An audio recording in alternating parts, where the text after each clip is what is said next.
জিম্বাবুয়ের বিপক্ষে খেলা মানে বাংলাদেশের জিততে হবে, জিততেই হবে, এর কোনো বিকল্প নেই।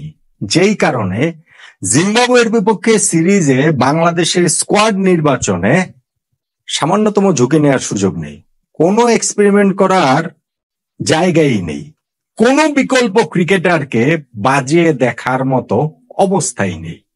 তাই তো মানে জিম্বাবুয়ের বিপক্ষে 2 টেস্ট সিরিজের প্রথম টেস্টের জন্য আমাদের যে স্কোয়াডটা দেওয়া হয়েছে সেইটা দেখে আমার কাছে অমনটাই মনে হয়েছে। গাজী আশরাফ হোসেন লিপু ভাই তিনি বিসিবির পাঠানো ভিডিও বার্তায় এই সম্ভাব্য সেরা স্কোয়াডটা কেন তারা নির্বাচন করেছেন সেইটার একটা ব্যাখ্যা দিয়েছেন, কিন্তু সেই ব্যাখ্যাটাকে আসলে যথার্থ তারা আসলে কি এমনটাই করাটা ঠিক হয়েছে কিনা, নাকি আসলে আমরা ক্রিকেটের লং টার্ম ভিশনের কথা চিন্তা করে অন্য কিছু করা যেত, আমাদের স্কোয়াডটা কেমন হলো সেটার পাশাপাশি এই আলোচনাটাও করতে চাই। দেখুন, ক্রিকেট এখন প্রচুর খেলা হয়, ইন্টারন্যাশনাল ক্রিকেট অনেক, ফ্র্যাঞ্চাইজি ক্রিকেটের বাস্তবতা অনেক বেশি ক্রিকেটাররা খেলেন, এবং যখন আপনি ইন্টারন্যাশনাল হিসাব করবেন তখন 3টা ফরম্যাট বিবেচনায় নিলে ক্রিকেটার বিকল্প ক্রিকেটার তৈরি করে রাখাটা খুব গুরুত্বপূর্ণ।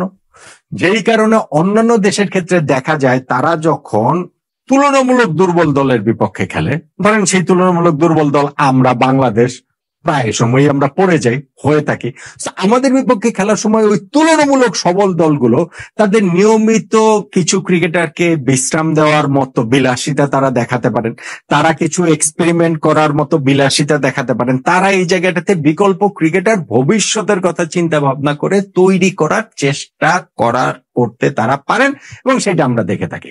এখন বাংলাদেশ যখন আমরা খেলছি জিম্বাবুয়ের বিপক্ষে ঘরের মাটিতে, তখন তো আমরাই তুলনামূলক সবল দল নয়, কেমনটা তো আমরা বিশ্বাস করি। তাহলে আমরা এই জায়গাটাতে কিছু এক্সপেরিমেন্ট করলাম না কেন? কেন এই জায়গাটাতে আমরা কিছু ক্রিকেটারকে ভবিষ্যতের জন্য বাজিয়ে দেখার মতো অবস্থাতে আমরা কি নেই? আমাদেরকে ওই অবস্থাতেও কি আমাদের ক্রিকেট নেই?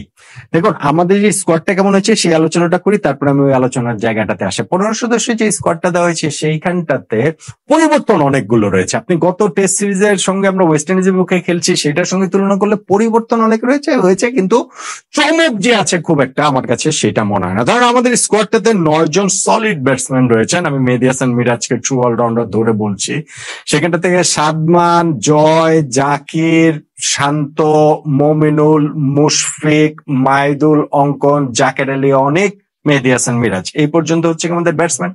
আমাদের বোলার রয়েছেন 4-3-7 জন, 3 জন স্পিনার হচ্ছে গিয়ে মিরাজের সঙ্গে তাইজুল ইসলাম এবং নাইম হাসান, এবং আমাদের যে 4 জন পেস বোলার নাহিদ রানা, হাসান মাহমুদ, সৈয়দ খালেদ আহমেদ এবং তানজিম হাসান সাকিব। এই হচ্ছে কি আমাদের 15 সদস্যের স্কোয়াড।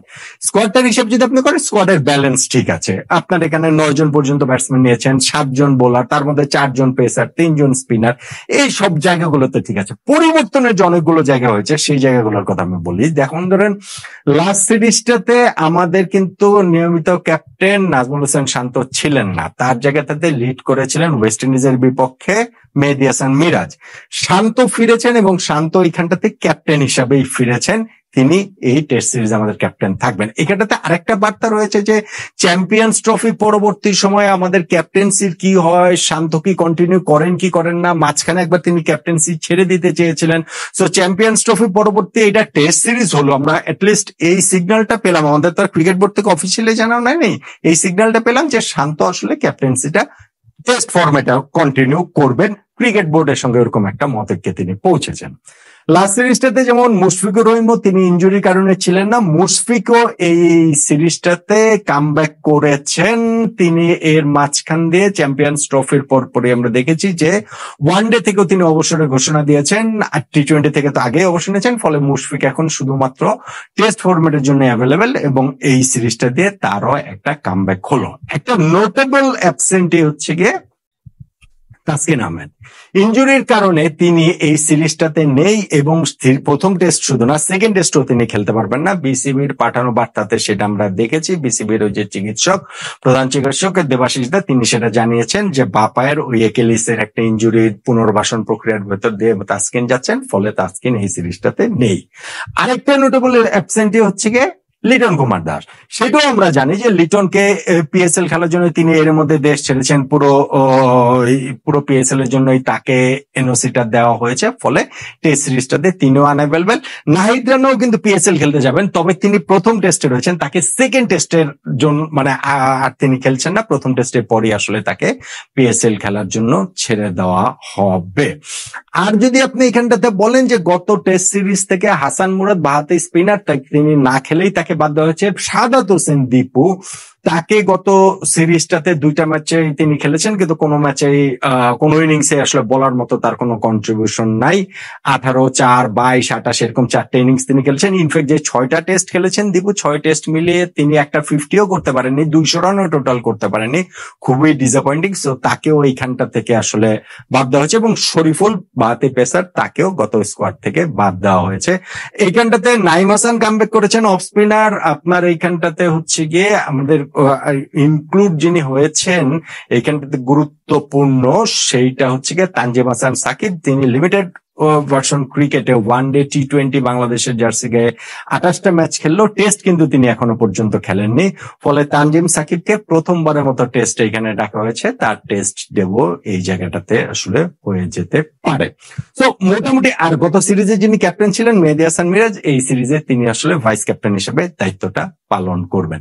তো মোটামুটি টেস্ট ম্যাচের আমাদের প্রথম টেস্টের স্কোয়াডটার কথা যদি আমরা বলি, এইরকম একটা হিসেবের ভেতর দিয়ে আসলে আমরা এগিয়েছি বা যাচ্ছি। এখন যে কথাটা দিয়ে শুরু করেছিলাম, আমরা কি এই জায়গাটাতে কোনো এক্সপেরিমেন্ট করতে পারতাম কিনা, অন্যদেরকে বাজিয়ে দেখতে পারতাম কিনা? লিপু ভাই ওই বিসিবির পাঠানো ভিডিও বার্তাতে যেটা বলেছেন, আমি জানি না যে বাংলাদেশের টেস্ট স্কোয়াড ঘোষণা করা হচ্ছে, সেখানে সিলেকশন প্যানেল কি কারণে প্রেস কনফারেন্স করে এটা দিবে না। আমার কাছে এটা বোধগম্য মনে হয় না যে অনেক রকম প্রশ্ন প্রেসের থাকে, সেই প্রশ্নগুলোর মুখোমুখি হতে আসলে অসুবিধাটা কোথায়, ভয়টা কোথায়, এইটা আমারও একটা প্রশ্ন। তো আমরা প্রায়ই দেখি যে তারা এরকম একটা স্কোয়াডটা ঘোষণা করে দিচ্ছেন এবং সেখানে হচ্ছে প্রধান নির্বাচক বা নির্বাচক প্যানেলের কারো একটা ভিডিও বার্তা বা তার কথাবার্তা সংযুক্ত করে দিচ্ছেন, প্রেস কনফারেন্স করে ইজিলি সেই স্কোয়াডটা ঘোষণা করা যায়। যাই হোক, সেখানটাতে লিবু যেটা বলেছেন যে এক্সপেরিমেন্ট করেননি তারা, কারণ হচ্ছে গিয়ে সম্ভাব্য সেরা স্কোয়াড নিয়ে এই দলটা সাজিয়েছেন, কারণ দেশের মাটিতে বাংলাদেশের রেজাল্ট সাম্প্রতিক সময়ে ভালো না, এবং সামনেও যে আমরা আরো খেলবো সেই সব কারণে আমরা গত 4 মাস 4.5 মাস আগে আমরা লাস্ট টেস্ট ম্যাচটা খেলেছি ওয়েস্ট ইন্ডিজের সঙ্গে। ফলে আমরা এই লঙ্গার ভার্সন ক্রিকেট থেকে অনেকটা দূরে রয়েছে অনেকদিন ধরেই। ফলে তারা এই জায়গাটাতে অন্য কোনো কিছু ভাবার সুযোগ পাননি, এবং সত্যি কথা আমাদের ডোমেস্টিক কি বলা চলে যে হোমে আমাদের পারফরমেন্স ভালো না। আমরা হোমে গত বছর সাউথ আফ্রিকা শ্রীলঙ্কার বিপক্ষে যে 4টা টেস্ট ম্যাচ খেলেছি, 4টাই আমরা হেরেছি। তার আগের বছরও যদি আমরা নিউজিল্যান্ডের টেস্টটা যদি ইনক্লুড করি, হোমে বাংলাদেশ সর্বশেষ 5 টেস্টের মধ্যে 5টাই আমরা হেরেছি।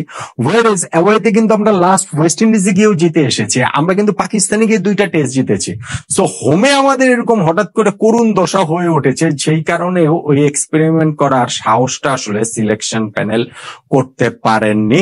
আর যেহেতু আমরা বেশ কিছুদিন ধরে লঙ্গার ভার্সনের এই জায়গাটাতে ক্রিকেট থেকে দূরে রয়েছে, আমরা এখন মাঝখানে আমরা খেলেছি হচ্ছে ওইখানটা বিপিএল খেলেছি, আমরা 50 ওভার্সের এখন ঢাকা প্রিমিয়ার লিগ খেলছি আমাদের ক্রিকেটাররা, মাঝখানে আমাদের ন্যাশনাল টিম খেলেছে হচ্ছে চ্যাম্পিয়ন্স ট্রফি 50 ওভার্স টুর্নামেন্ট। যেহেতু লঙ্গার ভার্সন ক্রিকেট থেকে আমরা অনেক দূরে, সেই কারণে এই জায়গাটা থেকে হচ্ছে নতুন ক্রিকেটারদের নিয়ে তারা আর কোনো ঝুঁকি নিতে চাননি। কিন্তু আমি মনে করি যে অবশ্যই জিম্বাবুয়ের বিপক্ষে জেতাটা গুরুত্বপূর্ণ। জিম্বাবুয়ের বিপক্ষে হেরে গেলে এটা একেবারে মানে খুবই একটা করুণ ব্যাপার হয়ে যাবে এবং তুমুল সমালোচনা হবে। আমি সবসময় বলি যে জিম্বাবুয়ের সঙ্গে আমাদের খেলাটা মানে এখন যে জায়গাটাতে এসে দাঁড়িয়েছে, এটা অনেকটা ফুটবলের পেনাল্টি শট নেওয়ার মতো, যে গোল দিলে মনে হয় যে আরে পেনাল্টিতে তো গোল সবাই দিতে পারে, কিন্তু গোল না দিলে মনে হয় যে একটা পেনাল্টি থেকে গোল দিতে পারলো না। সো জিম্বাবুয়ের বিপক্ষে বাংলাদেশ জিতলে বলবে আরে জিম্বাবুয়ের সঙ্গে তো জিতবেই, আর হেরে গেলে বা জিততে না পারলে বলা হবে যে জিম্বাবুয়ের সাথে পর্যন্ত জিততে পারে না। ফলে ওই ঝুঁকির জায়গাটা আমাদের সিলেকশন প্যানেল নেয়নি। কিন্তু আমাদের সামনে যেহেতু অনেক টেস্ট ম্যাচ রয়েছে এবং সত্যিকার অর্থে আমাদের আসলে অনেক ক্রিকেটার যেহেতু প্রয়োজন, এটা আসলে অনেক বড় আলোচনা যে ডোমেস্টিকে বা আমাদের ক্যালেন্ডারে কি কারণে আরো লঙ্গার ভার্সন ক্রিকেট নাই, কেন আরো ক্রিকেট নাই, কেন অন্য অন্য জায়গাতে খেলে সেটা প্রস্তুত হবে না, কেন ন্যাশনাল টিমে খেলেই আমাদের ক্রিকেটারদের হচ্ছে গিয়ে প্রস্তুতিটা নিতে হবে ইন্টারন্যাশনাল ক্রিকেটে খেলে ওরকম অনেক আলোচনা রয়েছে। কিন্তু যেই বাস্তবতা, সেই বাস্তবতার মুখে দাঁড়িয়ে আমার কাছে মনে হয় যে এই জায়গাটাতে সিলেকশন প্যানেল তারা হয়তোবা তারা ভবিষ্যতের কথা চিন্তা করে, সামনের কথা চিন্তা করে এখানটাতে আরেকটু এক্সপেরিমেন্টের ভেতর দিয়ে জিম্বাবুয়ের বিপক্ষে সিরিজ, এই সুযোগ তো আর আপনি অন্য কোনো সিরিজে পাবেন না, অন্য কোনো দলের বিপক্ষে পাবেন না। ওইটা হয়তো আরেকটু বিকল্প ক্রিকেটারদের বাজিয়ে দেখার জায়গাটা তারা আসলে করতে পারতেন। এখন আবার হিসাবটা হয়ে গেছে অন্যরকম।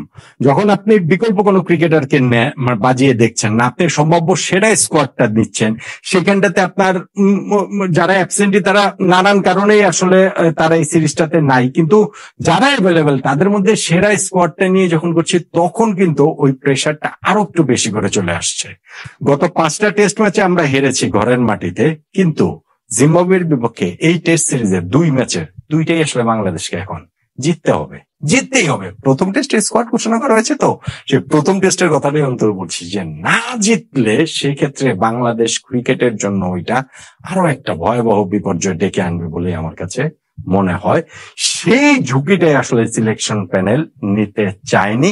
যে স্কোয়াডটা দিয়েছে, কাগজে কলমে যদি আমরা হিসাব করি, জিম্বাবুয়ের চেয়ে বাংলাদেশ এগিয়ে আছে, নিঃসন্দেহে এগিয়ে আছে। প্রশ্নের যে জায়গা সেটা হচ্ছে গিয়ে মাঠের ক্রিকেটে কি আমরা এগিয়ে থেকে ঘরের মাটিতে 5 টেস্ট ম্যাচ টানা হারার পরে অবশেষে জিততে পারবো? এই দল নিয়ে জেতা তো উচিত, কি বলেন আপনি?